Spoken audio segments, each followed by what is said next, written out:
मैं आप लोगों का और जो वेबकास्टिंग पे हमारे साथ लाइव देख रहे हैं, सबका स्वागत करता हूं।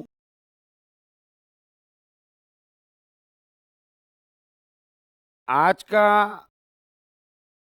पहला श्लोक हम लेते हैं। कृष्ण कह रहे हैं कि हे अर्जुन, कल्पों के अंत में सब भूत मेरी प्रकृति को प्राप्त होते हैं, अर्थात प्रकृति में लीन होते हैं, और कल्पों के आदि में उनको मैं फिर रचता हूं। कृष्ण कह रहे हैं, हे अर्जुन, कल्पों के अंत में सब भूत मेरी प्रकृति को प्राप्त होते हैं, अर्थात प्रकृति में लीन होते हैं, और कल्पों के आदि में उनको मैं फिर रचता हूं।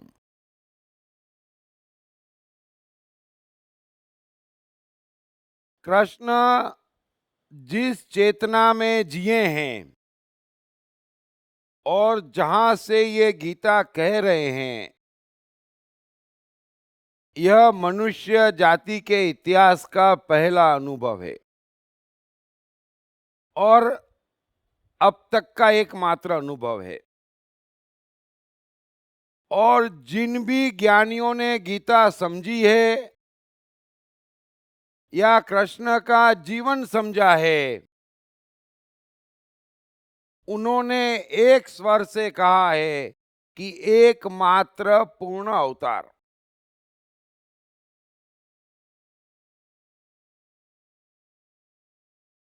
कल्पना में नहीं आता कि धरती पर जीवित मनुष्य पूरी तरह से टाइम एंड स्पेस के पार एक अंश हो जाए, एक परम अंश हो जाए और उसी एहसास में जिए। सो कृष्ण पूरी गीता में मैं का उपयोग एक परम अक्षर के लिए करते हैं, परम चेतना के लिए करते हैं। ये अपने आप में बहुत बड़ा कमाल है। सो कृष्ण कह रहे हैं, अर्जुन, कल्पों के आरंभ में मैं सब भूतों को रचता हूं, समय पर मैं तमाम भूतों को, मनुष्यों को, जानवरों को, वस्तुओं को, चांद तारों को रचता हूं, और समय खत्म होने पर मैं उन्हें अपने में लीन कर देता हूं।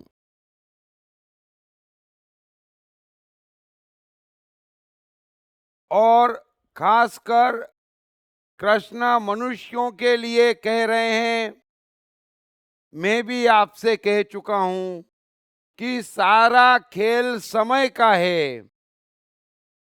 हमारे और परम अंश के बीच में समय से कम्युनिकेशन है, और अगर मनुष्य को समय का ज्ञान हो जाए तो जीवन में वो चमत्कार कर सकता है। समय एक गहरा सब्जेक्ट है और मैंने समय पे पूरी किताब लिखी है। पता नहीं कब रिलीज होगी और कब आपके हाथ में आएगी, लेकिन मैं चाहता हूं कि मनुष्य जाति को समय का ज्ञान हो जाए, समय के सब स्वरूपों को, समय की महासत्ता को वो पहचानने लग जाए, तो उसके जीवन में पूरी की पूरी गीता उतर जाए। सो कृष्ण कह रहे हैं कि समय पे मैं मनुष्यों को पैदा करता हूं और समय समाप्त होने पर उन्हें वापस अपनी प्रकृति में लीन कर देता हूं।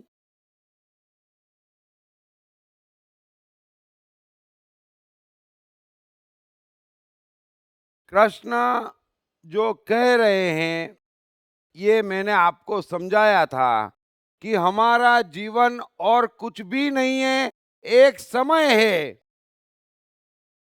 और समय की भिन्न भिन्न गतियां है, समय की धारा है और हमारा पूरा जीवन समय के भिन्न भिन्न स्वरूपों के आसपास घूमता है। लेकिन दुर्भाग्य से मनुष्य को कभी भी समय का ज्ञान नहीं हो पाया। निश्चित ही एक बड़ी ऊंची और पैनी दृष्टि चाहिए, लेकिन यह चीज आप समझ लेना कि आप जो कुछ भी देख रहे हैं, जो कुछ भी आपको आंख से दिख रहा है, जो कुछ भी आप अनुभव कर रहे हैं, वो सब सिर्फ समय है और कुछ भी नहीं है, सिर्फ समय है। लेकिन आप समझते कि ये चांद है, ये सूर्य है, ये गाड़ी है, ये रामलाल है और ये श्यामलाल है। ऐसा नहीं है। तो समय बड़ा गहरा है और सब कुछ समय है और समय ही सब कुछ तय कर रहा है। सो कृष्ण कह रहे हैं कि समय होने पर मैं पैदा करता हूं और समय समाप्त होते ही वापस अपनी प्रकृति में मनुष्य को मैं लीन कर देता हूं।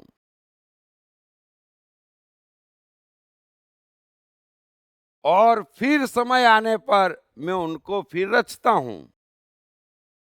आगे कृष्ण कह रहे हैं कि अपनी प्रकृति को अंगीकार करके स्वभाव के बल से परतंत्र हुए इस संपूर्ण भू समुदाय को मैं बार बार उनके कर्मों के अनुसार रचता हूं। ब्यूटीफुल।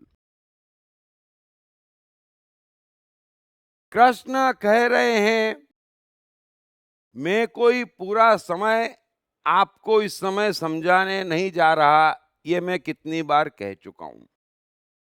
लेकिन जहां जहां गीता, लाओजू और अष्टावक्र के श्लोक आते, वहां वहां उतना, और कई बार आप मुझे थोड़ा आगे ले जाते, मैं चला जाता। हम भी एक समय हैं और समय होने पर हम पहला मनुष्य जन्म पाते हैं।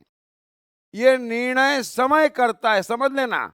हम भी एक कण हैं, हम भी एक कण हैं और वो ही कण हैं जो किसी जमाने में किसी टेबल का अणु रहे होंगे। इस बात को समझना।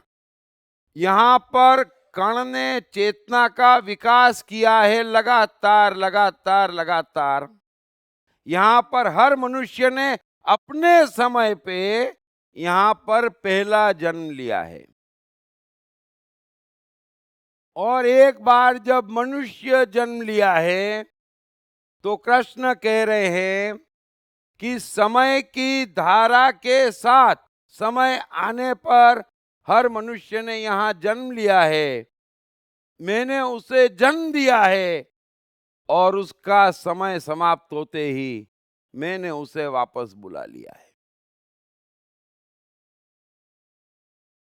जब समय पूरा होता और कृष्ण कह रहे मैं वापस बुलाता, तो मनुष्य को मेरी प्रकृति में रखता।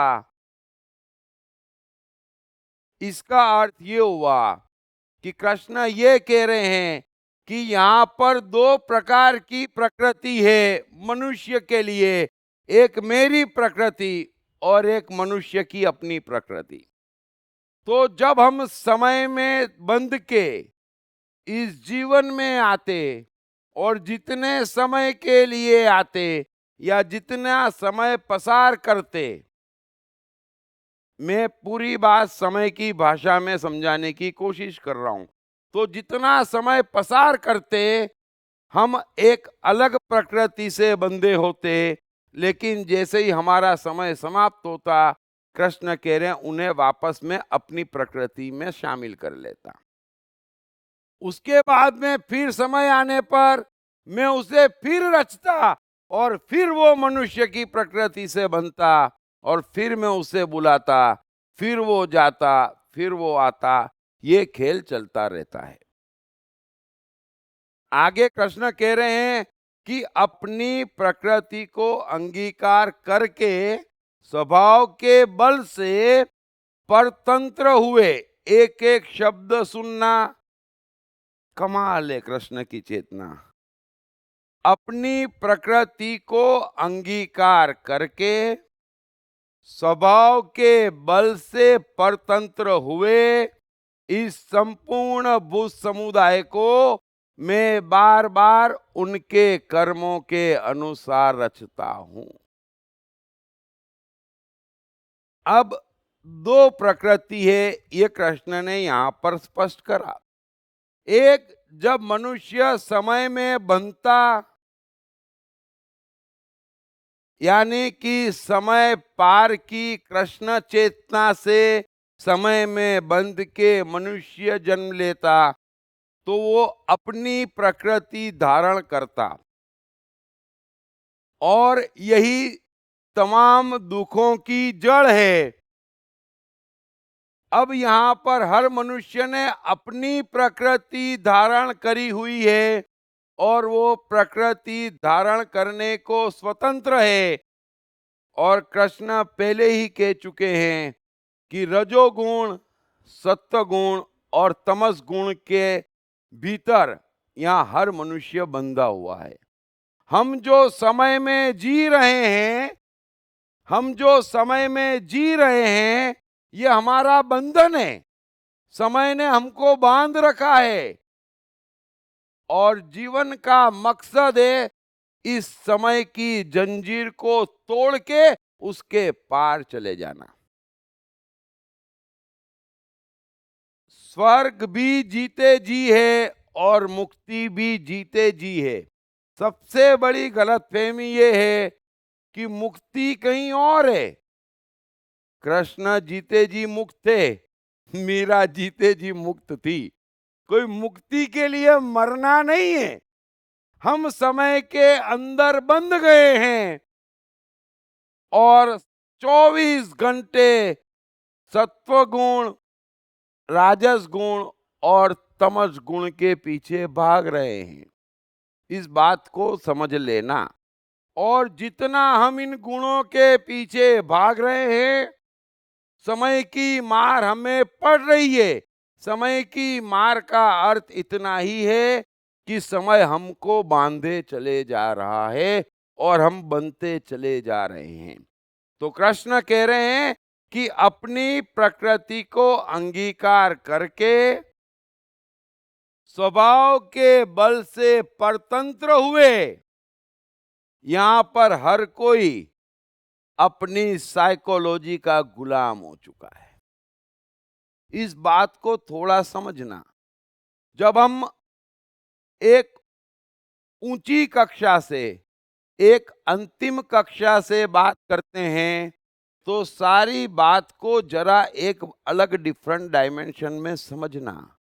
हम वैज्ञानिक युग में जी रहे हैं और वर्ल्ड में एक से एक इंटेलिजेंट लोग आज जीवित थे। आप भी इंटेलिजेंट है और मेरी कही कोई भी बात, कृष्ण की कही कोई भी बात एक सामान्य चेतना के मनुष्य के लिए नहीं है। एक आइंस्टाइन हो जाता, वो अरबों लोगों का उद्धार कर देता, है ना।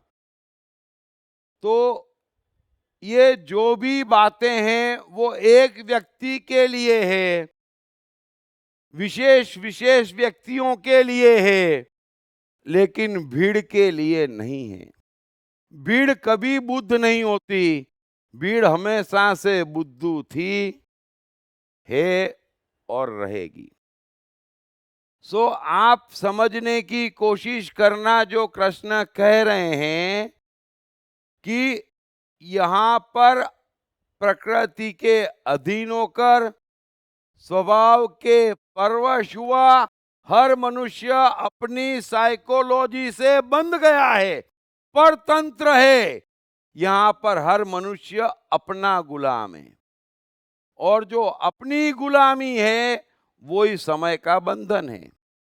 इसलिए समय को और इस गुलामी को समझना और जब तक गुलाम है, कृष्ण कह रहे हैं कि जिस भी तरह की और जिस भी प्रकार की और जैसी भी गुलामी जिसने पाल रखी है, उस अनुसार मैं बार बार उसको रचता हूं।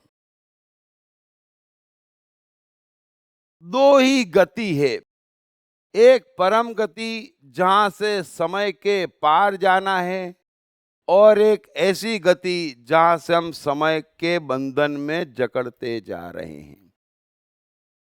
इसलिए पूरी गीता में कृष्ण अर्जुन को एक शब्द भी ज्ञान के नाम पर नहीं दे रहे हैं।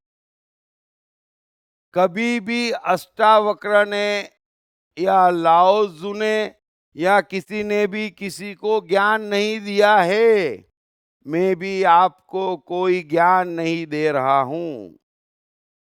मैं तो जो कुछ भी आपने ज्ञान ओढ़ रखा है, वो किसी तरह से छूट जाए, आपकी जान छूट जाए, ये जो परतंत्र हुए पड़े हैं, ये जो गुलामी है और समय काटे नहीं कट रहा है, और फिर चिल्लाते रहे इसने बांधा उसने बांधा, ये गड़बड़ वो गड़बड़, कोई गड़बड़ नहीं है।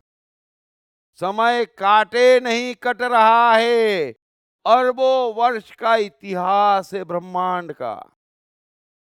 अरे आप जो तारा आसमान में देख रहे हैं, वो उसकी परछाई है।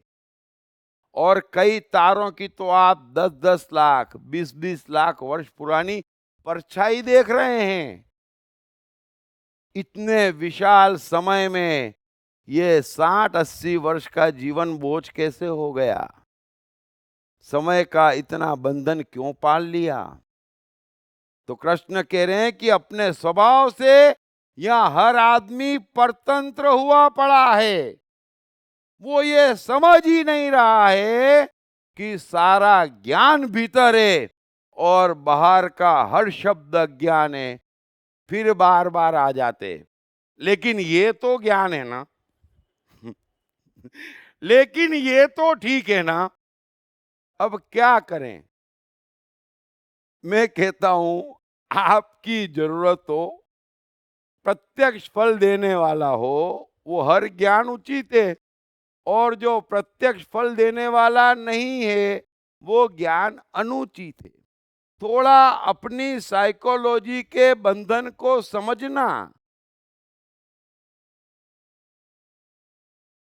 आपका हर विचार, आपकी हर चाह, आपकी हर मान्यता, आपका हर नॉलेज, है ना, आपको गुलाम बना रहा है। आपके समय की गति को धीमा कर रहा है। फिर भी क्या मालूम क्यों दौड़ पड़ता है मनुष्य, और ऐसा दौड़ता है कि रोके नहीं रुकता है। आप ये मत समझना कि ये अच्छा है और ये बुरा है। मैं कितनी बार समझाता हूं, आप है तो मुसलमान, बात एक लाइन की है, लेकिन रोजे और नमाज की गुलामी गले पड़ रही है या नहीं, इसको देख लेना। आप है तो हिंदू, बात तो बड़ी साधारण है ना, लेकिन उस एक हिंदू शब्द में कितनी गुलामियां गले पड़ रही है।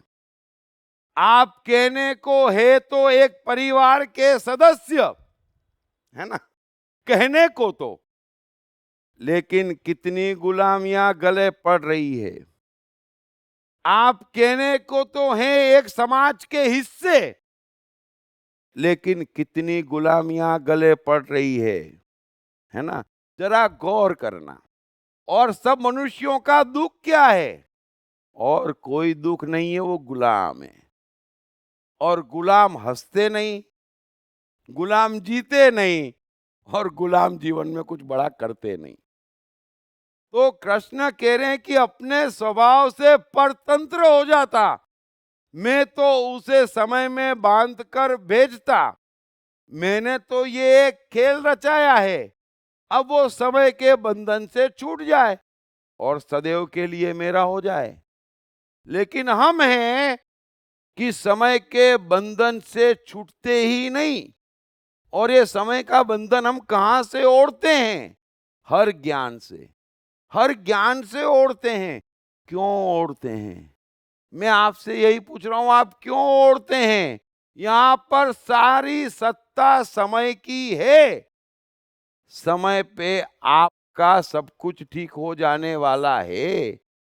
फिर आप अलग से ज्ञान, अलग से प्रयास, अलग से इच्छाएं, अलग से ये महान महान बातों के चक्कर में क्यों पड़ते हैं? थोड़ा सा समझें, थोड़ा सा समझें समय के खेल को, कि हमारे पास, किसी भी मनुष्य के पास जीने के लिए एक पल से ऊपर नहीं है। ये समय का कमाल है। जिसे साहिर लुधियानवी साहब कहते हैं ना, कि वो भी एक पल का किस्सा था, ये भी एक पल का किस्सा है। कल उससे जुदा हो जाऊंगा जो आज मेरा हिस्सा है ना? तो ये पल पल की बात है। पिछला पल गया, पिछला शब्द गया, मैं उससे जुदा हो गया, वो पल ही चला गया। तो एक पल से ऊपर का आपके पास जीवन नहीं है।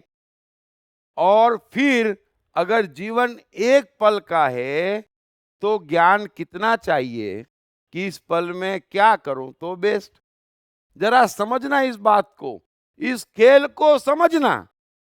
तो उससे ऊपर का ज्ञान आपको है तो बंधन है। इसीलिए धर्म की अंतिम दशा कहते निर्विचार। मुझे क्या करना, मुझे क्या करना है? कोई भी नॉलेज मेरे किस काम का जो प्रत्यक्ष फल नहीं देता। बेमतलब उठा के किताबें पढ़ते, कहीं बातचीत करनी पड़े तो, अरे ऐसे मूर्खों के साथ बैठते क्यों हैं? ये कोई नॉलेज बढ़ाओ प्रतियोगिता चल रही है? अरे साथ में मिले हैं दो यार, कुछ मौज मस्ती की बात हो जाए, कुछ पागलपन की बात हो जाए, कुछ बेवकूफी की बातें हो जाए। लेकिन नहीं, इज्जत चली जाएगी। हंसना ही नहीं। तुम्हें मालूम आजकल क्या चल रहा है? ऐसा लगता है कि कहां फंस गए। मैं तो फंसता ही नहीं ऐसी जगह पर। भगवान इंटेलिजेंट लोगों से बचाए। तो समझें, एक पल का जीवन है, मुझे इस पल क्या करना, उससे ऊपर का कोई भी ज्ञान मेरे लिए जहर है। मुझे भूख लगी है, जल्दी से जल्दी और अच्छे से अच्छा खाना कैसा मिले, इतना ज्ञान जरूरी है ना? अब पूरी कुकिंग की किताब मैंने पढ़ रखी हो, उससे मेरी भूख नहीं मिटने वाली। हम यही कर रहे हैं, कुकिंग की किताब पढ़ के भूख मिटाने की कोशिश कर रहे हैं, और बनते चले जा रहे हैं, बनते चले जा रहे हैं, और बनते चले जा रहे हैं। तो कृष्ण अर्जुन से यही कह रहे हैं कि इस पल तेरे सामने युद्ध का मैदान है, तू युद्ध के मैदान में खड़ा है, तू क्षत्रिय है, तेरी चाह है कौरवों को मारना, युद्ध टालने का तेरे पास कोई उपाय नहीं है। तो इस पल तुझे ज्यादा से ज्यादा मस्ती में बेहतर से बेहतर तीर कैसे चलाऊं, उससे ऊपर का कोई ज्ञान रिक्वायर्ड नहीं है। लेकिन तू बार बार ले आता है, कृष्ण शास्त्रों में ऐसा लिखा है, हम दोनों पाप को प्राप्त हो जाएंगे। अरे पण यहां पर युद्ध के मैदान में शास्त्र क्या करेंगे? जरा समझना। अब अच्छी खासी भूख लगी है और कैलेंडर में मंडे है। अरे वो तो हर 7वें दिन आता। अब भूख को कैलेंडर क्या करेगा? क्या करेगा? अरे हम बीमार है, हमको खून चाहिए। तो खून हिंदू या मुसलमान का नहीं चाहिए, खून ब्लड ग्रुप का चाहिए। लेकिन हमारे पास तो ज्ञान हिंदू मुसलमान का है। ये तो भला हो साइंस का कि सबको एक कर दिया, वरना धर्म ने और समाज ने अपनी ओर से तोड़ने में कभी कोई कसर नहीं रखी है। तो आप इस बात को समझें कि आपका हर ज्ञान, हर मान्यता, हर विचार, हर दृढ़ता, हर जीत, हर उड़ान, संक्रांत में पतंग उड़ा लो वहां तक ठीक है, खुद अपने को क्यों उड़ाते हो, हैं? तो हर उड़ान एक बंधन है, और बंधन समय की गति को धीमा करता है। समय की गति धीमी होती कोई परिणामकारी कार्य भी नहीं होता, और बात बेबात दुख पकड़ता, चिंता पकड़ती, टेंशन पकड़ता।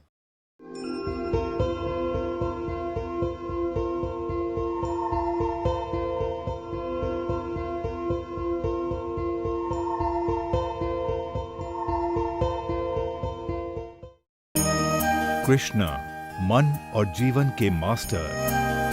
कृष्णा एक प्रेमी, एक कलाकार, एक गुरु, एक राजनेता, एक व्यवसायी। कृष्णा शून्य से सृजन करने का एक श्रेष्ठ उदाहरण। कृष्णा जो कठिनतम परिस्थितियों में भी हंसते हुए जीने की कला सिखाते हैं। कृष्णा जिन्होंने जीवन का हर युद्ध जीता।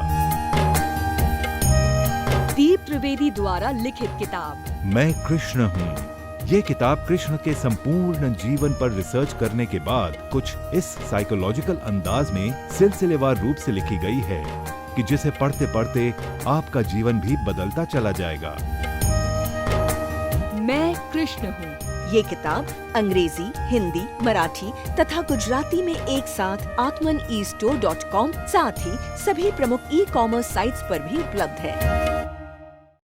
तो कृष्ण कह रहे हैं कि अपनी प्रकृति को अंगीकार करके स्वभाव के बल से परतंत्र हुए इस संपूर्ण भू समुदाय को बार बार उनके कर्मों के अनुसार मैं रचता हूं, और जन्म दर जन्म मनुष्य यहाँ गुलामी बढ़ाता चला जाता है। बड़ी उम्मीद थी कि विज्ञान का युग आएगा, इतना महान युग आ गया, ये धरती जिसे स्वर्ग होना था कुछ भी फर्क नहीं पड़ा। मनुष्य ने विज्ञान का भी फायदा नहीं उठाया। गुलामी वहीं की वहीं बनी हुई है, वरना विज्ञान के सहारे तो कम से कम गुलामी के बंधन टूट जाने चाहिए थे।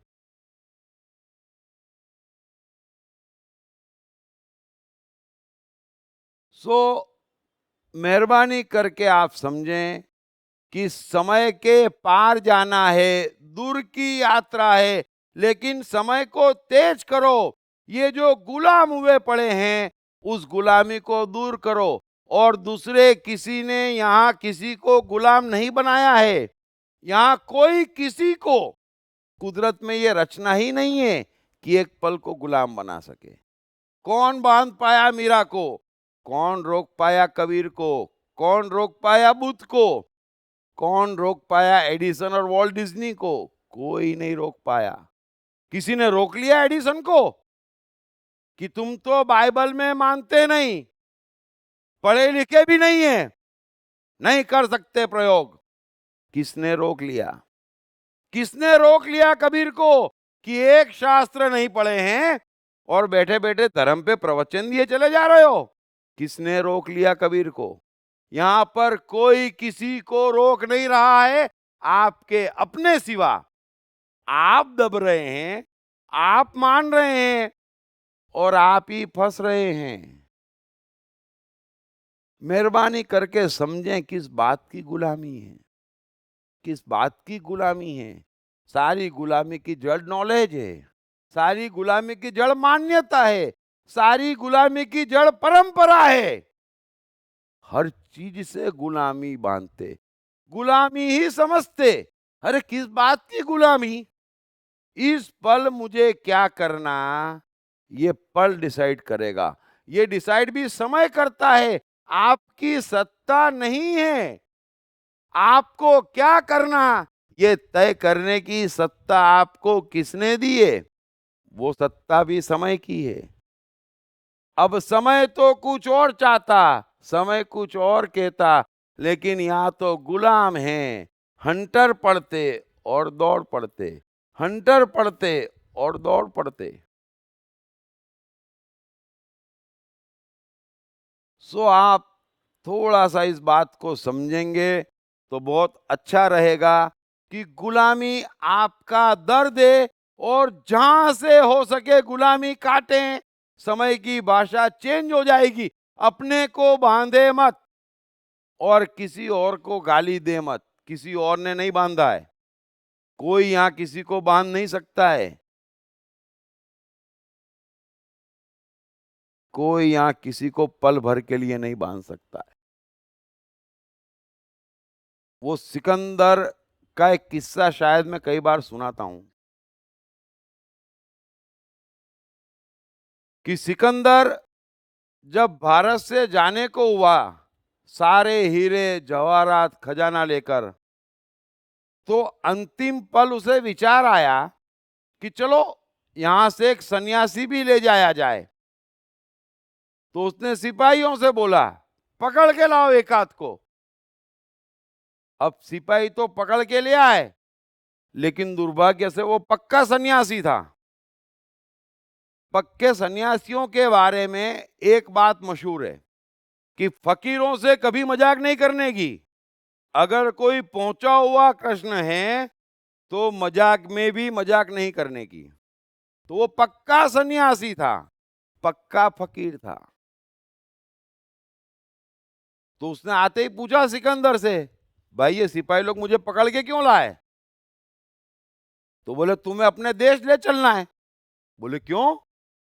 बोले वहां मुझे दिखाना है सबको कि मैं भारत से क्या क्या लाया, और एक सन्यासी को भी दिखाना है कि देखो ये भी लाया। ऐसा होता सन्यासी भारत का। वो बोले मेरे को नहीं आना। बोले आना तो पड़ेगा ही। ऐसा कोई नहीं है जो सिकंदर को ना कह सके, और सिकंदर को अपनी मर्जी पूरी करने से कोई रोक सकता है? बोले तुम्हें चलना तो पड़ेगा ही। वो बोले मैं जाऊंगा ही नहीं। सिकंदर बोले पागल है, इसको बांध के बिठाओ रथ में। सिपाहियों ने बांध के रथ में बिठा दिया। बोले मेरे साथ चलोगे तुम? सन्यासी बोले तुम मुझे ले जा सकते ही नहीं हो, मैं चैलेंज देता हूं। सिकंदर बोले क्या पागल आदमी है? अरे तुमको बांधा है, इतने सिपाही खड़े हैं, और तुम कह रहे हो मुझे ले जा सकते ही नहीं है। सन्यासी ने बोला तुम मुझे न ले जा पाओगे सिकंदर, मार खा जाओगे, पहली बार जीवन में हार जाओगे। मेहरबानी करके फकीर से मत उलझना। सिकंदर भी थोड़ा सोच में पड़ गया। इतने कॉन्फिडेंस से कह रहा है, मैंने बांधा हुआ है, इतने सिपाही है, इतना खजाना ले जा रहा हूं, कोई रोकने वाला नहीं है दूर दूर तक, और ये पागल सन्यासी कह रहा है कि तुम जीवन में पहली बार हार जाओगे, तुम मुझे ले जाना पाओगे। सिकंदर को भी माजरा समझ में नहीं आया। उसने सन्यासी से पूछा ऐसा तो क्या जादू करोगे? सन्यासी ने बोला जादू कुछ भी नहीं करूंगा, मैं वहां जाके तुम्हारे जैसा हो जाऊंगा। तो सन्यासी बचेगा ही नहीं, है ना? सन्यासी तो मेरी मर्जी से प्रकट होगा, और वो भारत में ही प्रकट होगा। बाकी चलो। अरे सिकंदर बोले ये तो मेरी बेइज्जती हो जाएगी कि ऐसा कैसा सन्यासी पकड़ के लाए। छोड़ना पड़ा उसको। तो मनुष्य को यहां पर कोई बांध नहीं सकता है, हम अपने को बांधे हैं। अरे सिकंदर की पूरी फौज एक सन्यासी को नहीं बांध सकती, कोई आपको कैसे बांध सकता है? मेरी मर्जी है, बात समाप्त हो गई। तो मैं निर्णय करूंगा, बात समाप्त हो गई। जीवन मेरा है, बात समाप्त हो गई। ज्ञान मेरे भीतर है, बात समाप्त हो गई। ईश्वर मेरे भीतर है, बात समाप्त हो गई। आप हैं कौन? हैं? आप हैं कौन? मुझे जितना ठीक लगेगा वो अपना लूंगा। गुलामी की क्या बात है? गुलामी क्यों? किसी बात की गुलामी नहीं, तो कृष्ण कह रहे हैं कि जब तक मनुष्य की कोई भी साइकोलॉजी है, समझ लेना, अगर आपकी कोई भी साइकोलॉजी है, चाहे जैसी है, तब तक गुलामी है। साइकोलॉजी का अर्थ ही ये है कि हम समय के दायरे में अपने को बांधते चले जा रहे हैं। आज के बाद इस बात को गौर करना। साइकोलॉजी का अर्थ होता है आपका कोई भी विचार, कोई भी मान्यता, कोई भी ज्ञान, कोई भी इच्छा, कोई भी परंपरा, कोई भी चीज अगर आपकी है तो आपकी कोई एक साइकोलॉजी है, और आपकी तो हजारों साइकोलॉजी है, और वही हजारों बंधन है। और ये साइकोलॉजी ही समय है। हर बंधन हमारा समय धीमा कर रहा है, धीमा कर रहा है, धीमा कर रहा है, हमें जीने ही नहीं दे रहा है, हमें जीने ही नहीं दे रहा है। और एक मशीन की तरह अब हर मनुष्य यहां चल रहा है। सो साइकोलॉजी के पार, समय के पार जाना है, तो हमें अपनी साइकोलॉजी के फंदे को काटना है कि मुझे कितना मालूम जो इस पल में रिक्वायर्ड है। और सिखाने का काम समय का है, तय करने का काम समय का है। अंबानी जब पेट्रोल पंप पे पेट्रोल भर रहे होंगे, उस समय उन्होंने सोचा नहीं होगा कि लाओ लगे हाथों इंग्लिश सीख लूं, कभी काम आ जाए। हैं? हम क्या करते हैं, नहीं नहीं इंग्लिश तो सीखना पड़ेगी, कभी काम आ जाए। अरे आएगी तब सीख लेंगे भाई, जरूरत आन तो पड़े। नहीं नहीं, अच्छा, अंबानी ने कभी ये नहीं सोचा होगा कि कंपनी लो तो सीखना ही पड़ेगा, वरना कंपनी कैसे डालेंगे। अरे कौन कंपनी डालने की इच्छा करता है? यहां तो सोचते किसी तरह पेट्रोल भरो, 1 तारीख आवे और घर चले। उससे ऊपर का ज्ञान क्या? बस यही ज्ञान आपको चाहिए। अभी हम भर रहे हैं पेट्रोल पंप पे पेट्रोल, तो कितना ज्ञान आवश्यक है? पेट्रोल कैसे भरना, सैलरी कैसे लेना, और उस सैलरी में हंस के कैसे जीना, बस आप ज्ञानी हो गए। आपको कोई बंधन नहीं है, और जब बंधन नहीं है तो समय की धारा तेज हो जाएगी, और जब समय की धारा तेज होगी तो वो परिस्थितियों का निर्माण करती है। समझते क्यों नहीं है? भीड़ कभी बुद्ध नहीं होती। भीड़ जीवन भर मजदूरी करती है एक बुद्ध के लिए, प्लेटफॉर्म देती है एक बुद्ध को, एक एडिसन को, जिसके समय की भाषा तेज है। आप इस बात को समझो, इस विज्ञान को समझो। परमात्मा की मेहरबानी के बगैर आप बड़े नहीं बन सकते। और उसकी मेहरबानी क्या है? परमात्मा कौन है? समय के पार है। मेरा जीवन जैसा है उससे ऊपर का मुझे नॉलेज नहीं, कुछ चाहिए नहीं। मेरा समय कैसा कटता होगा, आप इसकी कल्पना करो, कैसा कटेगा। और जब समय तेजी से कटेगा तो क्या क्या और कैसे कैसे सेट होगा आपको नहीं मालूम। फिर परिस्थिति बनती, मौका मिलता, टेक्सटाइल यूनिट में लगते, फिर एक छोटी सी टेक्सटाइल फैक्ट्री खुलती तो सीख जाते। समझ लेना, अपने आप सीखते समय पे। जब टेक्सटाइल की फैक्ट्री डलती तो ये भी समझ में आता इसका एक्सपांशन किया जा सकता है।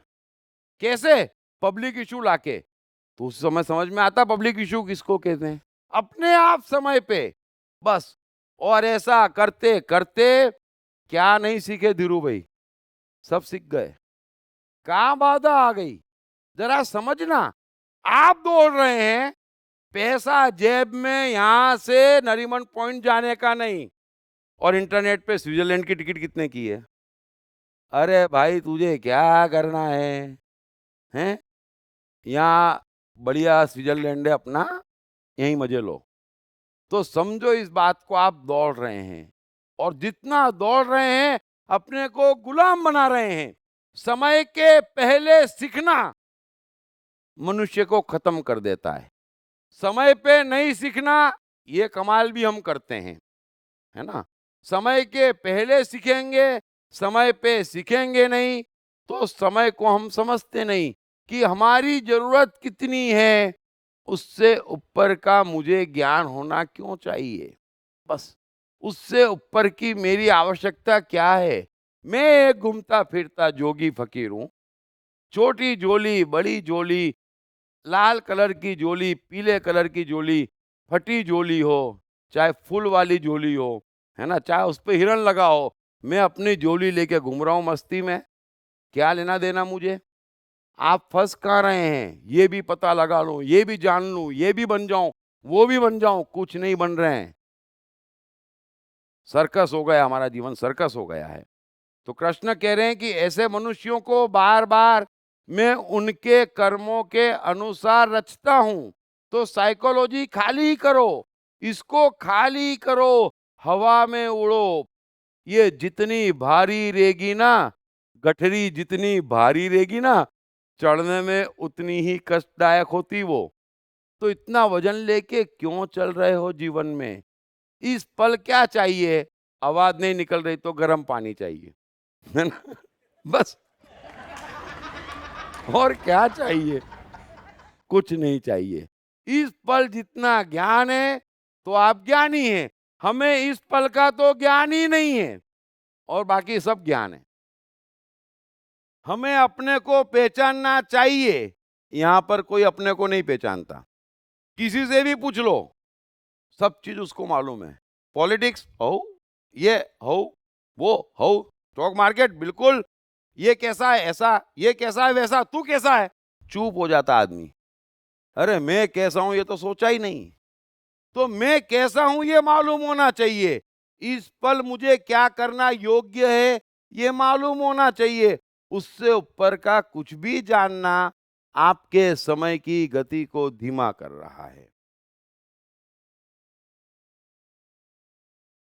आगे कृष्ण कह रहे हैं कि हे अर्जुन, उन कर्मों में आसक्ति रहित और उदासीन के हृदय स्थित मुझ परमात्मा को वे कर्म नहीं बांधते। ब्यूटीफुल।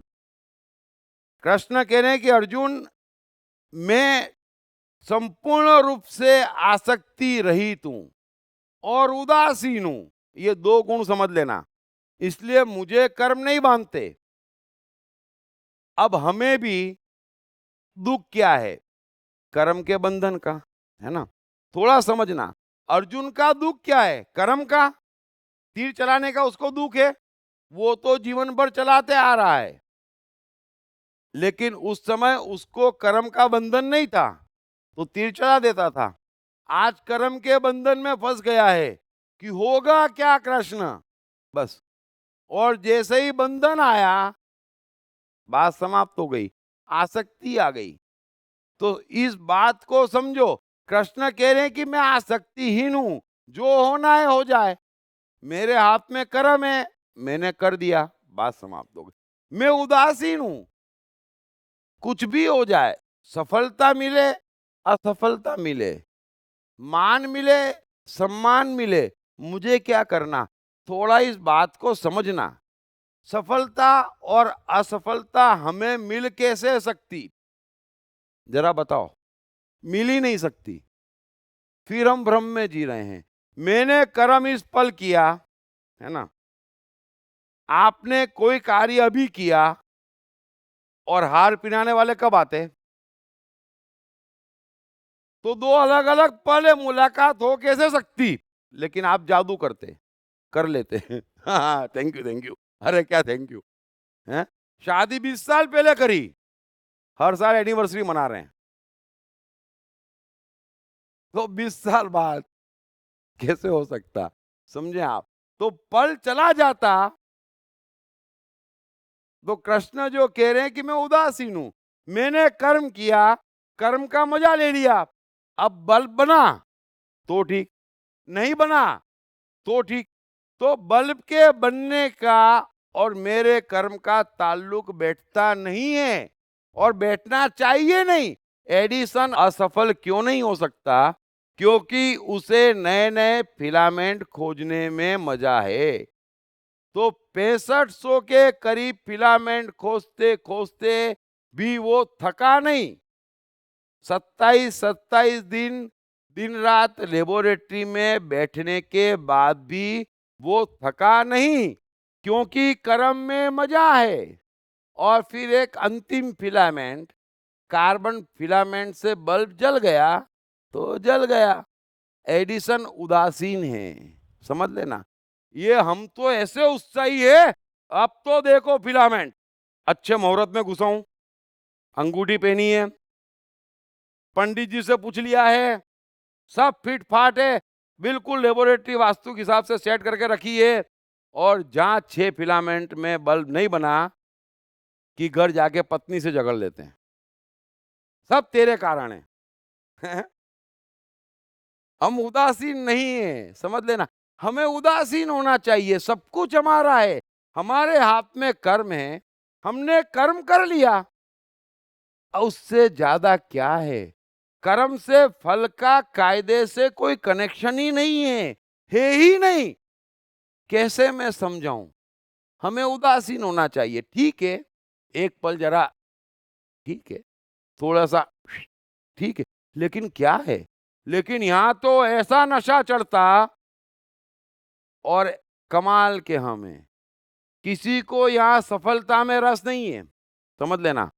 अगर आप कोई कार्य कर रहे हैं और आप सफल हो गए, सोचना जरा, और किसी को पता ही ना चले संसार में, तो आपको वो सफलता मजा नहीं देगी।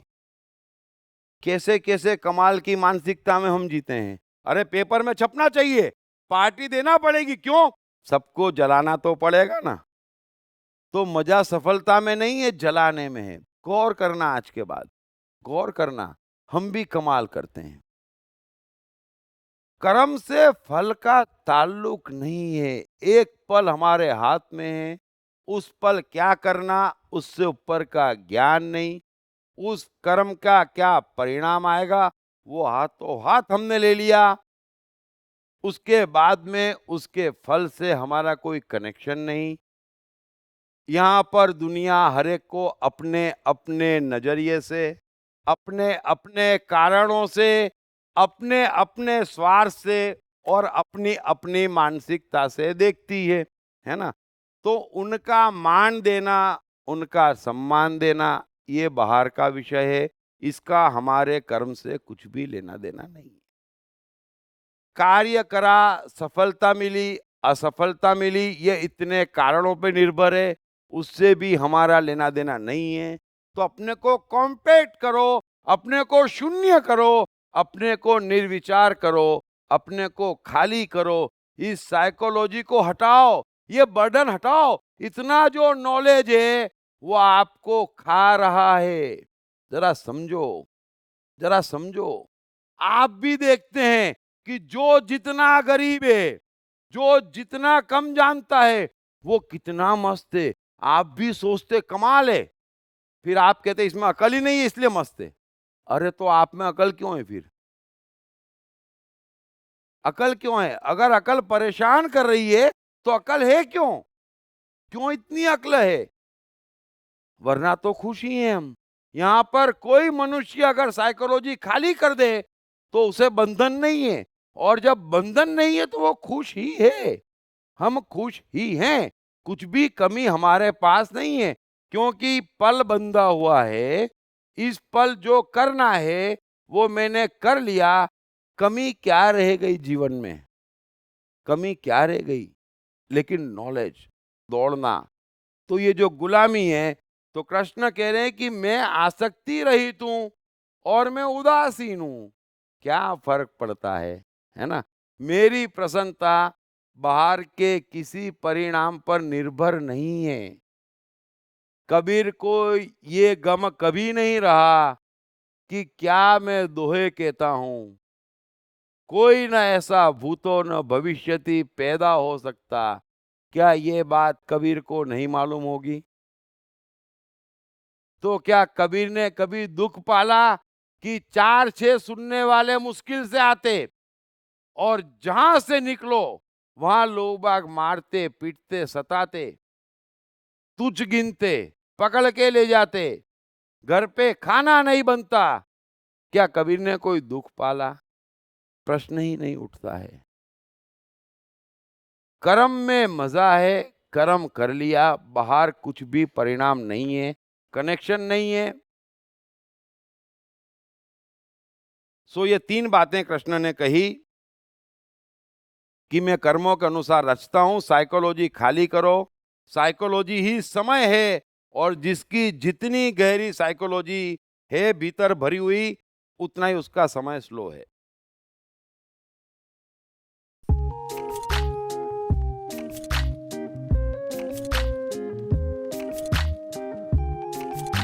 हाय, मेरा नाम शील कुमार अवस्थी है और मैं बैंक में काम करता हूँ as a senior manager. My name is Omkar Kulkarni and I'm a engineering student. मेरा नाम जयराम प्रसाद है, मैं सेल्फ एम्प्लॉयड हूँ। मैंने इनकी बुक पढ़ी I am the mind. Sir ने I am the mind book में बहुत क्लियरली मेंशन किया है कि माइंड किस तरीके से वर्क करता है, कैसे प्रॉब्लम्स को क्रिएट करता है और इसका सोल्यूशन क्या है लाइफ में।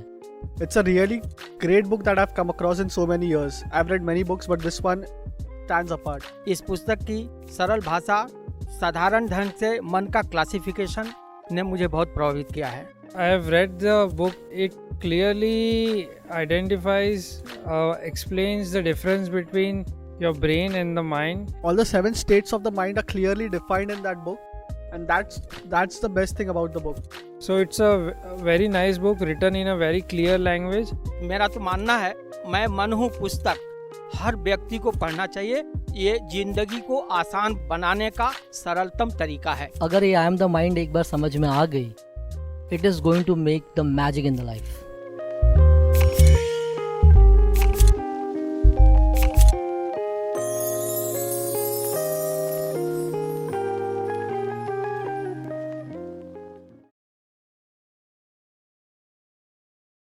आगे कृष्ण कह रहे हैं, हे अर्जुन, मुझ अधिष्ठाता के सकाश से प्रकृति चराचर सहित सर्व जगत को रचती है और उस हेतु से ही यह संसार चक्र चल रहा है। कृष्ण कह रहे हैं कि मुझ अधिष्ठाता के कारण ही, उसकी उपस्थिति के कारण ही ये पूरी प्रकृति रची जाती है और चराचर सहित एक प्रोग्रेस के लिए, एक प्रगति के लिए, एक आपसी तालमेल से आगे बढ़ने के लिए, एक रास खेलने के लिए ये प्रकृति रची गई है। अब हम क्या कर रहे हैं, जिस कारण से ये प्रकृति रची गई है, जो संयुक्त है, जहां हमें रास खेलना है, वहां हम कहते कि नहीं, इस जगह तो हम डांडिया देंगे ही नहीं, है ना। ये तो जगह हमारे धर्म की नहीं है ना। तो रास कैसे होगा, समझना। जब तक मनुष्यों से मनुष्यों का भेद है और जब तक संसार के तमाम भेद है, आप रास कैसे खेल सकते। जो हरिवंश राय बच्चन कहते हैं ना कि मैं शिव की प्रतिमा बन बैठूं, मंदिर हो जा मधुशाला, है तो मैं जहां बैठूं वहां शंकर हो जाऊं और आसपास जो भी दिख रहा है बिना पक्षपात के और भेद के, वो सब कुछ मंदिर हो जाए। जब ऐसी मनोदशा पालूं तो जीने का मजा आए, है ना। तो कृष्ण गोपियों में चॉइस नहीं करते, है ना, कि इस गोपी को तो 2 बार डंडा दूंगा और इसको तो बिल्कुल नहीं दूंगा, परसों सताया था। तो फिर रास नहीं हो पाएगी। तो आपको भी यहां पर रास करना है और रास का अर्थ ही है कि जो सामने आया उसको अब हमारे तो जो सामने आया उसको तो हमें डांडिया देने की बिल्कुल इच्छा नहीं है, और जो दूर दूर तक दिख नहीं रहा है उसको हवा में दिए चले जा रहे। सो कृष्ण कह रहे हैं कि मैं चराचर सहित सबको साथ मिलके रास करते हुए आगे बढ़ना है। चंद मनुष्यों ने जिन्होंने रास किया, महान वैज्ञानिकों, महान कलाकारों, चाहे बुद्ध कृष्ण क्राइस्ट हो, चाहे कोई भी हो, इनके कारण हमारे जीवन में थोड़ा सा सुख है, थोड़ी सी मस्ती है, अगर इन 500 व्यक्तियों को माइनस कर दो तो हमारा क्या हाल हो जाए। हम तो क्या कर सकते हैं, जरा सोचें। हमें करना क्या है, जरा सोचें। किसी ने हजारों आविष्कार करे, किसी ने ब्लड टेस्ट खोजा, किसी ने गजलें कही, किसी ने गाया, किसी ने पिक्चरें बनाई, किसी ने फिल्म खोजी, किसी ने टीवी खोजा, किसी ने मोबाइल खोजा, किसी ने गीता कही, किसी ने दोहे कहे। हमें करना क्या है? हमें तो कुछ भी नहीं करना है, फिर भी परेशान है, फिर भी परेशान है। तो समझें, ये जगत रास करने के लिए है और रास करते करते आगे बढ़ने के लिए है। हर एक को अपने समय पे समय डांडिया खेलने के लिए उम्मीदवार भेज देता है, आपको खोजने नहीं जाना है ना। तो उसी बात को लाओ त्जू कहते हैं कि आप सर्कल के बीच में खड़े हो जाओ, सब आता जाता रहेगा, आपको क्या करना है।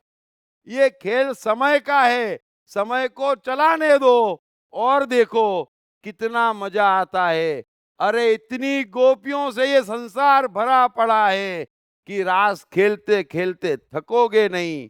लेकिन अभी हाल बहुत बुरा है, क्योंकि ज्ञान ने परेशान कर रखा है और अपनी चॉइस के डांडिये बनवा के अपनी चॉइस की गोपियां खोजने में हर कोई लगा है।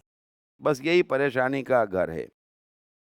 सो कृष्ण कह रहे हैं कि मुझ अधिष्ठाता के साकार से प्रकृति चराचर सहित सर्व जगत को रचती है और उस हेतु से ही यह संसार चक्र घूम रहा है। आगे कृष्ण कह रहे हैं कि हे अर्जुन, कमाल का श्लोक है। कृष्ण कृष्ण कृष्ण कृष्ण कृष्ण कह रहे हैं कि हे अर्जुन, मेरे परम भाव को न जानने वाले मूढ़ लोग मनुष्य का शरीर धारण करने वाले मुझ संपूर्ण भूतों के महान ईश्वर को तुच्छ समझते हैं, अर्थात अपनी योग माया से संसार के उद्धार के लिए मनुष्य रूप में विचरते हुए मुझ परमेश्वर को साधारण मनुष्य मानते हैं। ब्यूटीफुल। एक तीर और अनेक शिकार। कृष्ण कह रहे हैं कि हे अर्जुन, मेरे परम भाव को न जानने वाले, परम भाव को जो समय के पार है, जो सबको समाये हुए है, उस परम भाव को न जानने वाले मूढ़ लोग। कृष्ण भाषा में कभी कोई कंट्रोल नहीं करते। मूढ़ लोग मनुष्य का शरीर धारण करने वाले मुझ संपूर्ण भूतों के महान ईश्वर को तुच्छ समझते हैं, है ना। पहली बात तो ये अर्जुन से तो कह रहे हैं कि हे अर्जुन, तू भी मुझे शरीर में देखकर जो मान सम्मान दे रहा है, थोड़ा उसको ठीक कर, है ना? मैं उससे कहीं आगे हूं। तो कृष्ण आगे कह रहे हैं कि अर्थात अपनी योग माया से संसार के उद्धार के लिए मनुष्य रूप में विचरते हुए मुझ परमेश्वर को साधारण मनुष्य मानते हैं। ब्यूटीफुल। अब कृष्ण ये सिर्फ अपनी बात नहीं कह रहे, सिर्फ अर्जुन से नहीं कह रहे, ये बात हम सबसे कह रहे हैं कि मनुष्य शरीर धारण करके हम यहां आए हैं, लेकिन हमें अपने को समय की धारा में, समय के बंधन में, हमें अपने को प्रकृति में एक अलग से साइकोलॉजी बनाकर बांधना नहीं चाहिए। हम ईश्वरों के ईश्वर हैं, जगत के मालिक हैं। हमें भिखारी बनकर इस जगत में भटकना नहीं चाहिए। कृष्ण कह रहे हैं कि भीतर बैठे ईश्वरों के ईश्वर को यह हर मनुष्य तुच्छ समझ रहा है और फिर नए नए तरीके के मूड पा ओढ़ के और लगातार परमेश्वर का अपमान कर रहा है। हम समुद्र के मालिक है, हम इस जगत के मालिक है। हमारी अलग से कोई पहचान नहीं है, अलग से कोई चाह नहीं है, अलग से कोई इच्छा नहीं होनी चाहिए। अरे ना हम पा सकते ना हम खो सकते, समझें? अगर सब कुछ हमारा है, ऐसा समझे एक घर को आप अपना घर कहते, फिर उस घर की सारी वस्तुओं को आप अपनी वस्तु कहते जो है, आपकी मान्यता में आपकी सोच से है, और चलो हमारी मेहनत का फल है तो हमारी है, चलो मान लिया। अब समझें आप कि आपने किचन का सामान उठा के बेडरूम में रख लिया और बेडरूम का सामान किचन में रख लिया और कुछ इधर का उधर कर लिया, तो क्या आपका कुछ खो गया? आपको कुछ मिल गया? नहीं। अब आप सोचे बेडरूम की तरह, अरे रे रे मेरा किचन तो खो गया, यही हम सोच रहे हैं। हमारी अलग से बूंद नहीं है। कृष्ण कह रहे हैं कि हमें इस साइकोलॉजी में बंधना नहीं चाहिए, किसी मनुष्य को इस साइकोलॉजी में बंधना नहीं चाहिए। वो ईश्वरों का ईश्वर है, महान है, सब कुछ उसका है। मैं राजा हूं, मैं मालिक हूं, फिर मैं क्या मांग रहा हूं? हे प्रभु एक गाड़ी दे दे। अरे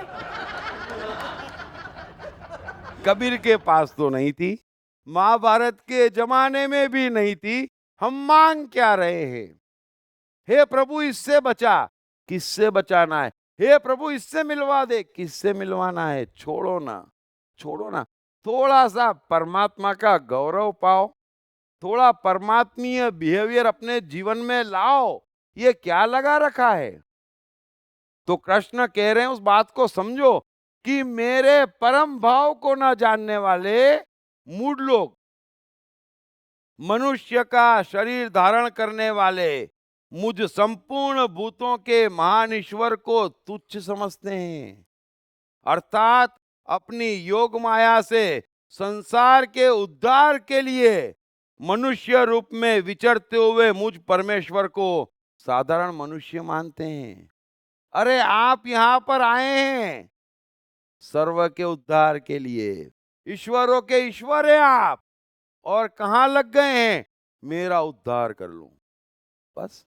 तुच्छ हो गए, तुच्छ हो गए। हम अपने आप को गिरा दिया, हमने अपने आप को खत्म कर दिया।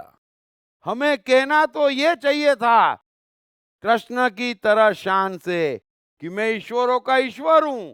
बकरी की आवाज कर दी, दहाड़ लाओ अपनी आवाज में, दहाड़ लाओ अपने जीवन में। अरे सब कुछ उसका है, सब कुछ ठीक चल रहा है, कहीं कोई गड़बड़ नहीं है, मुझे कुछ नहीं चाहिए। क्या है? सब मेरा है। जीने के लिए सांस चाहिए, हे। अंदर क्षमता चाहिए मस्ती लेने की, हे। शांति की क्षमता चाहिए, हे। आनंद की क्षमता चाहिए, हे। कहाँ नहीं है? क्या खो दिया? क्या खो दोगे? जो दिन भर भिखारियों की तरह ये पालूं वो पालूं, ये हो गया वो हो गया। अरे कभी तो रोना कम करो, अपने परमात्मीय स्वरूप को पहचानो, तो परमात्मा साथ देगा। परमात्मा से परमात्मा का रास खेलो।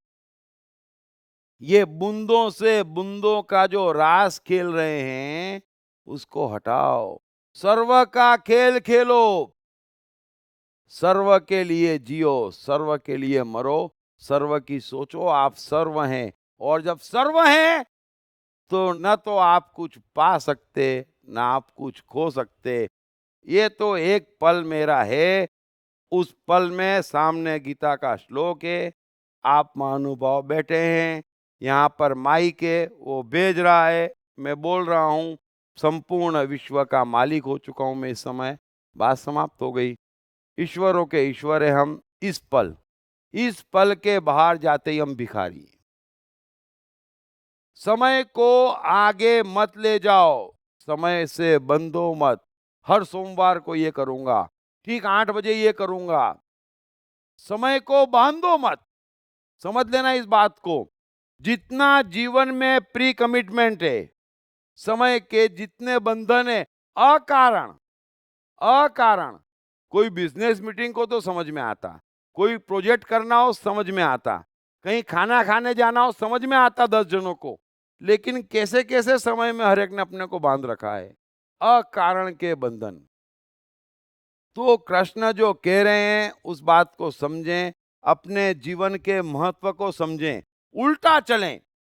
आप ईश्वर से मांगे ही मत, ईश्वर कैसे पाऊं।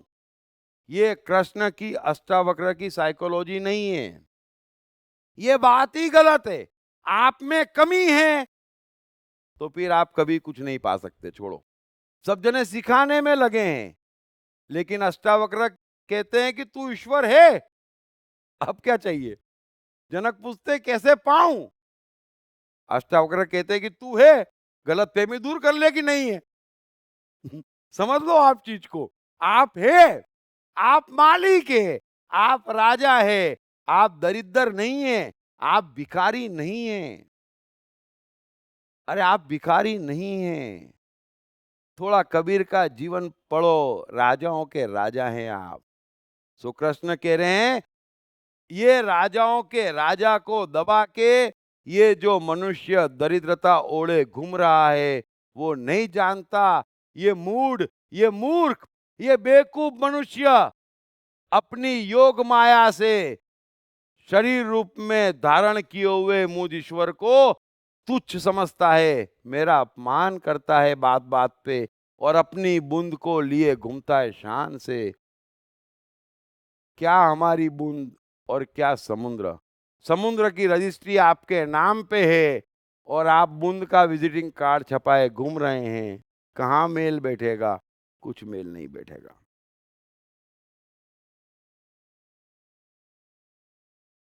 सो कृष्ण कह रहे हैं आगे कि हे अर्जुन, ऐसे मूढ़ लोग व्यर्थ आशा,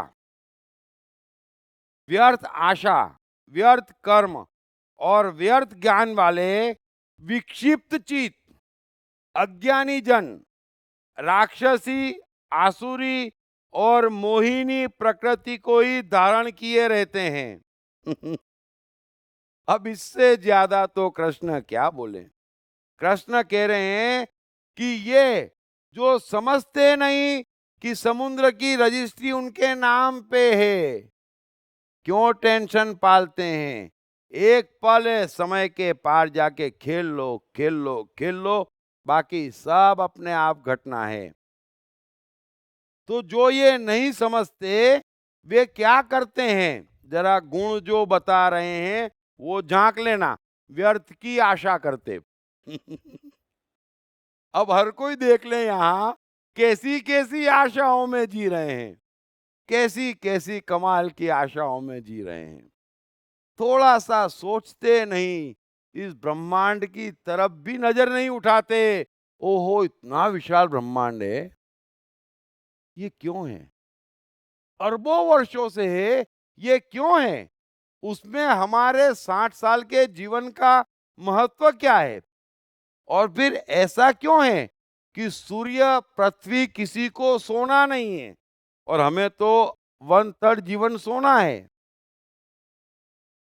तो ऐसा क्यों है, इतना कम समय क्यों है, क्या पर्पस है उसका, हम कभी सोचते ही नहीं। कभी सोचते ही नहीं कि ये सब कुछ यहीं का यहीं रहना है। ये जिंदगी के मेले दुनिया में कम न होंगे, अफसोस हम न होंगे, हैं?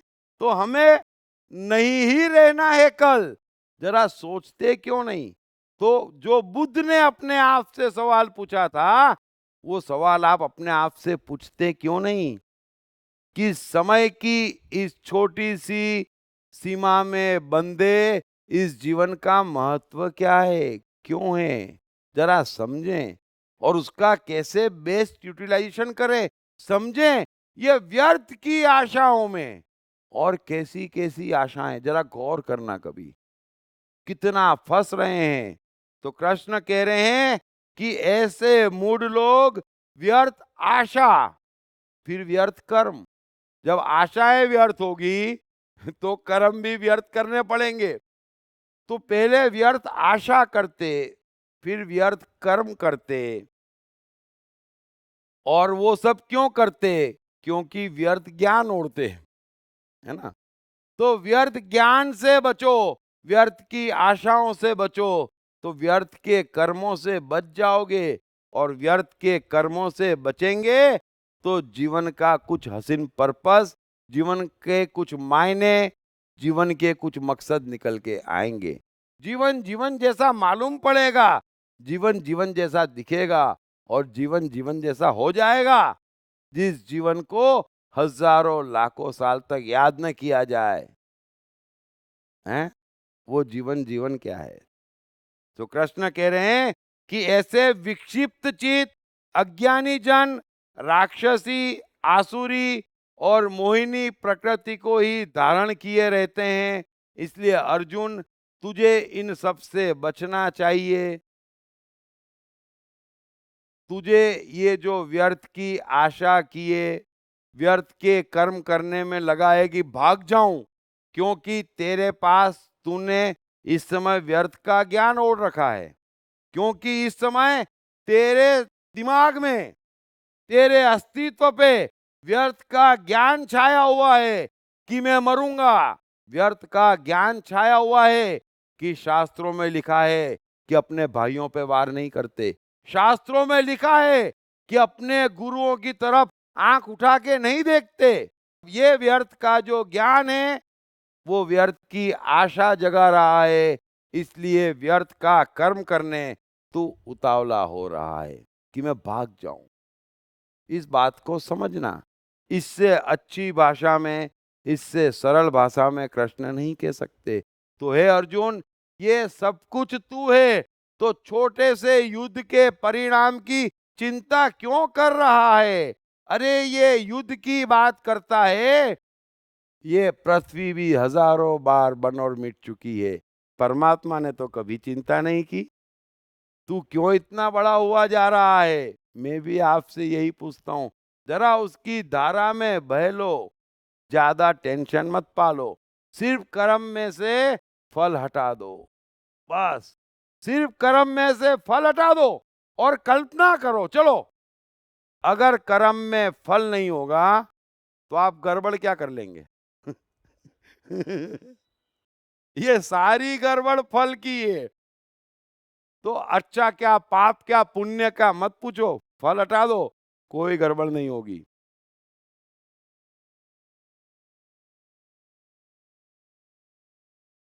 आगे कृष्ण कह रहे हैं, परंतु हे कुंती पुत्र, देवी प्रकृति के आश्रित महात्मा जन मुझको सब भूतों का सनातन कारण और नाश रहित अक्षर स्वरूप जानकर अनन्य मन से युक्त होकर निरंतर भजते हैं। मैं संक्षिप्त में ये श्लोक समझाऊंगा। कृष्ण कह रहे हैं कि देवी प्रकृति के, यानी अच्छे लोग, इंटेलिजेंट लोग, ज्ञानी लोग जो हैं, वो मुझे भूतों का सनातन कारण, यानी एकमात्र कारण, आखिरी कारण, सनातन कारण, तमाम मनुष्यों का सनातन कारण मुझे जानते हैं। और ये भी जानते हैं कि मैं नाश रहित हूं, मेरा कुछ बनना बिगड़ना नहीं है। यहां किसी का कुछ भी बनना बिगड़ना नहीं है। आप इस कुर्सी को तोड़ेंगे, आप लकड़ी को जलाएंगे तो वो राख हो जाएगी, सब कुछ परिवर्तित हो जाएगा। नाश यहाँ किसी चीज का नहीं होगा, न जड़ का होगा, न चेतन का होगा। सो कृष्ण कह रहे हैं कि सबके सनातन कारण जो मुझे जानेगा और ये समझ लेगा कि सब कुछ नाश रहित है, वो तेरी तरह बार बार संशय में नहीं फंसेगा। वो भेद नहीं करेगा, क्या करूं क्या करूं क्या करूं, अरे कुछ भी कर, कुछ भी नहीं होना, नाटक है, फिल्म चल रही है बस। सवाल ये है कि तेरे भीतर फल की कामना है, तो फिल्म सीरियस हो गई। बस समझ लेना, इतनी सी बात है, बाकी चल तो फिल्म ही रही है। सो कृष्ण कह रहे हैं कि ऐसी देवी प्रकृति के लोग अनन्य भाव से, यानी इन दो बातों से लगातार एक हो गए, समझ लेना, इन दो बातों से लगातार एक होके मेरी प्राप्ति के प्रयत्न करते रहते हैं। आगे कृष्ण कह रहे हैं कि वे दृढ़ निश्चय वाले भक्तजन निरंतर मेरे नाम और गुणों का कीर्तन करते हुए तथा मेरी प्राप्ति के लिए यत्न करते हुए और मुझको बार बार प्रणाम करते हुए सदा मेरे ध्यान में युक्त होकर अनन्य प्रेम से मेरी उपासना करते हैं। ब्यूटीफुल। अब जब कृष्ण मेरी मेरी कर रहे हैं तो वो हरे रामा हरे कृष्ण करने का नहीं कह रहे हैं। हाँ,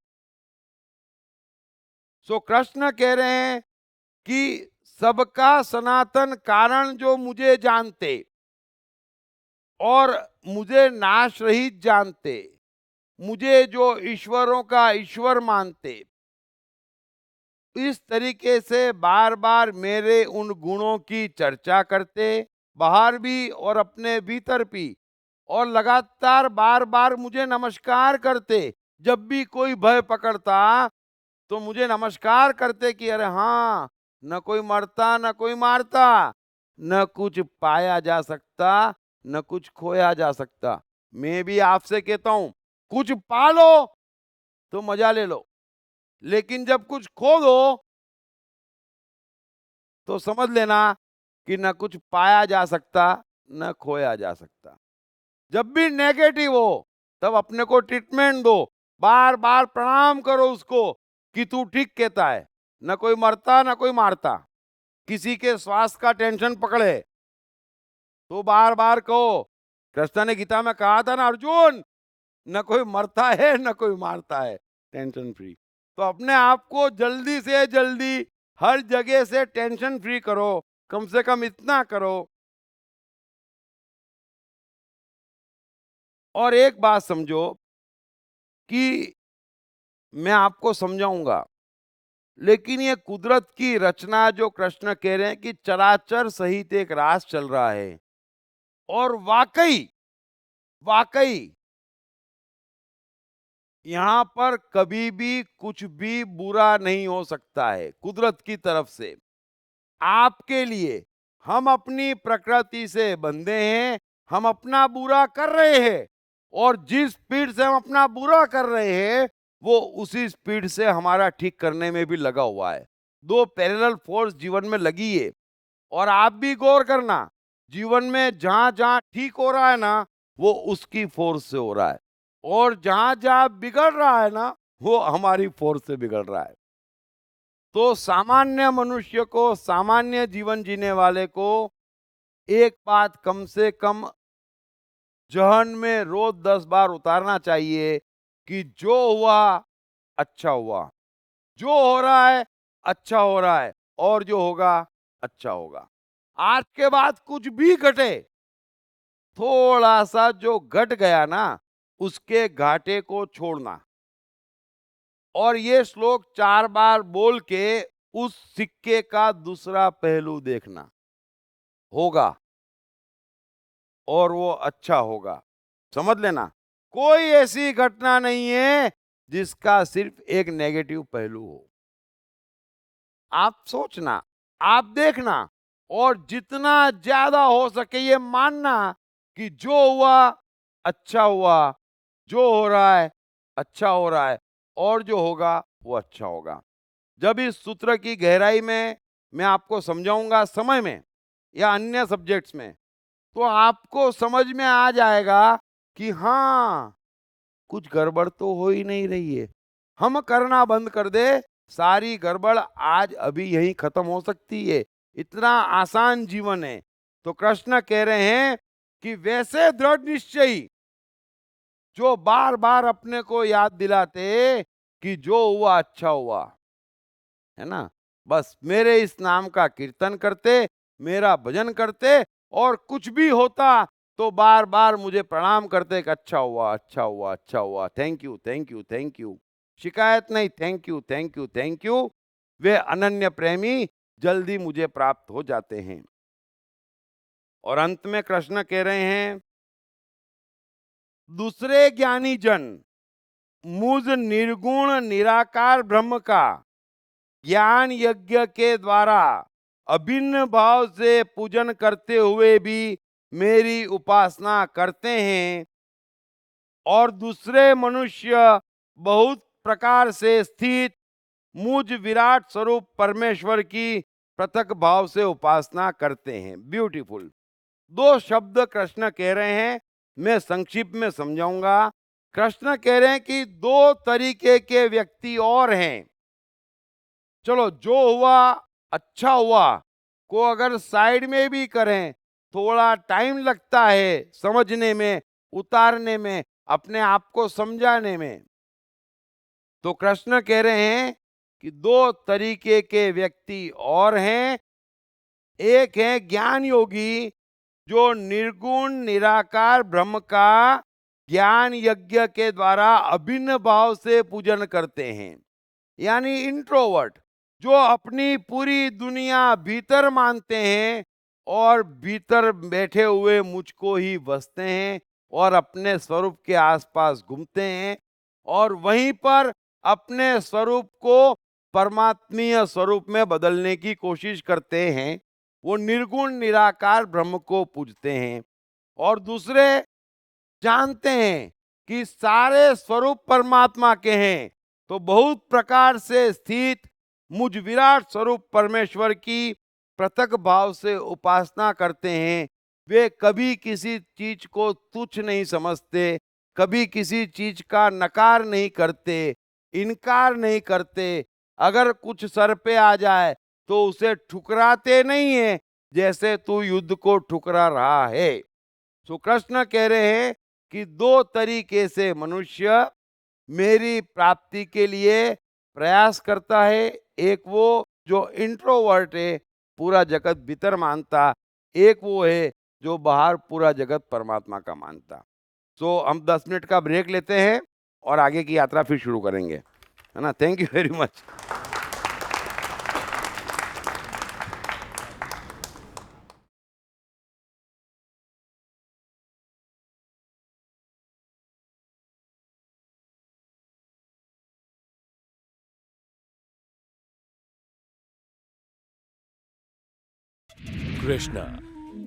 कृष्ण का बचपन कैसा गुजरा? कृष्ण राधा का प्यार क्या था? कृष्ण ने कितने विवाह किए? कृष्ण की चाइल्ड साइकोलॉजी क्या थी? कृष्ण ने ग्वाले से द्वारकाधीश तक का सफर कैसे तय किया? ये यादव स्थली क्या है? इन तमाम सवालों के जवाब जानिए। दीप त्रिवेदी द्वारा लिखित किताब मैं कृष्ण हूँ। ये किताब कृष्ण के संपूर्ण जीवन पर रिसर्च करने के बाद दीप त्रिवेदी द्वारा कुछ इस साइकोलॉजिकल अंदाज में सिलसिलेवार रूप से लिखी गई है कि जिसे पढ़ते पढ़ते आपका जीवन भी बदलता चला जाएगा। मैं कृष्ण हूँ। ये किताब अंग्रेजी, हिंदी, मराठी तथा गुजराती में एक साथ atmanestore.com साथ ही सभी प्रमुख ई-कॉमर्स साइट्स पर भी उपलब्ध है। दीप त्रिवेदी की मनुष्य के जीवन और उसकी साइकोलॉजी पर एक गहरी पकड़ है। मनुष्य जीवन के विभिन्न पहलुओं पर सर्वाधिक चर्चा करने का रिकॉर्ड भी उन्हीं के नाम पर है। मनुष्य जीवन का ऐसा कोई पहलू नहीं जिस पर उन्होंने खुलकर चर्चा ना की हो, जैसे कि path of life, personality, complex, guilt, love, expectation, partiality, acceptance, fear, hypocrisy, creativity, wealth, who is God, concentration, confusion, power of transformation, joy and success, mind and brain, day sleep, natural intelligence, change your future, ego, non-violence, freedom, तथा दीप talks ताओ ते चिंग के अंतर्गत दीप त्रिवेदी द्वारा मशहूर Chinese philosopher लाओ त्से के महान सूत्रों पर चर्चा, परिचय, समय, मन, सफलता, संकट, धर्म, राजनीति, और दीप टॉक्स भगवत गीता के अंतर्गत जीवन की किसी भी समस्या से निपटने के लिए दीप त्रिवेदी द्वारा भगवत गीता के संपूर्ण 18 अध्याय पर चर्चा। आप ये तमाम डीवीडीज और सीडीज सुनकर अपना और अपने परिवार का जीवन बदल सकते हैं। ये तमाम डीवीडीज और सीडीज आत्मन ई स्टोर तथा अन्य सभी ई कॉमर्स साइट्स पर उपलब्ध हैं। हर बच्चे में सफल और महान बनने की संभावना छिपी होती है। सवाल बच्चे द्वारा अपनी प्रतिभा को निखारने का तथा सही परवरिश पाने का ही होता है। दीप त्रिवेदी द्वारा लिखित रोचक ग्राफिक बुक्स पढ़िए। The story of Thomas Edison, अनपढ़ एडिसन के महान वैज्ञानिक बनने की दास्तान। नॉटिनेस टू ग्रेटनेस, स्टीव से स्टीव जॉब्स बनने की कहानी। हॉटी टू डॉन्टी, चाइल्ड साइकोलॉजी समझने हेतु शेर के बच्चे की कहानी। न सिर्फ बच्चों बल्कि हर माता पिता व टीचर के लिए भी आवश्यक ग्राफिक बुक्स हिंदी तथा अंग्रेजी में आत्मन ई स्टोर तथा अन्य सभी ई कॉमर्स साइट्स पर उपलब्ध।